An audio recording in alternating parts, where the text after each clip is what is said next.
नमस्कार दोस्तों। वर्ष 2026 में निर्जला एकादशी का व्रत 25 जून को है।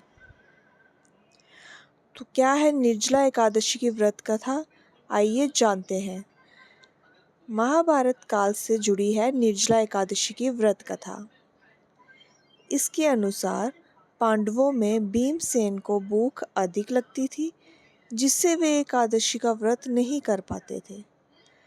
समाधान के लिए वह महर्षि वेद व्यास के पास गए और उन्होंने कहा कि ज्येष्ठ शुक्ल एकादशी का निर्जला व्रत करने की सलाह दी। इस व्रत के प्रभाव से भीम को वर्षों की सभी एकादशियों का पुण्य मिल गया। अब जानते हैं क्या है पौराणिक कथा। निर्जला एकादशी के पीछे क्या है पौराणिक कथा।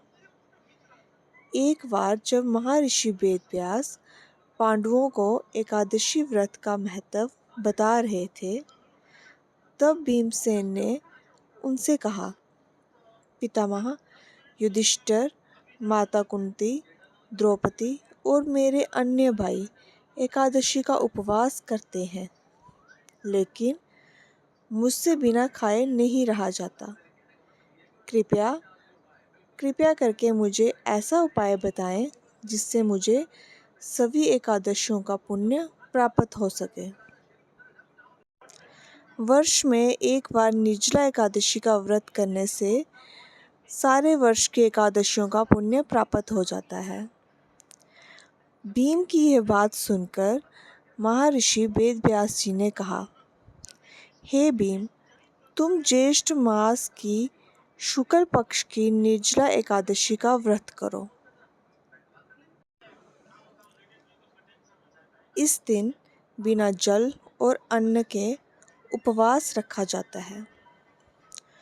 जो भी मनुष्य इस एकादशी का विधि पूर्वक निर्जल व्रत करता है, उसे वर्ष की सभी 24 एकादशियों का पुण्य प्राप्त होता है।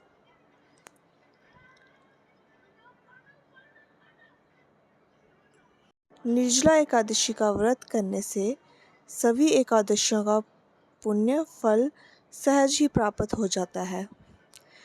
जो भी मनुष्य वर्ष में 24 एकादशियों का व्रत नहीं कर सकता, वह एक निर्जला एकादशी का व्रत करे।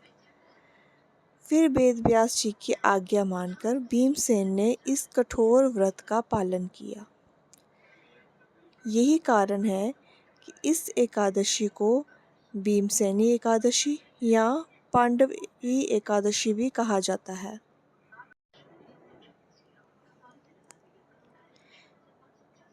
निर्जला एकादशी की कथा अच्छी लगी हो तो वीडियो को लाइक करें, शेयर करें और कमेंट करना ना भूलें। हरे कृष्णा। धन्यवाद।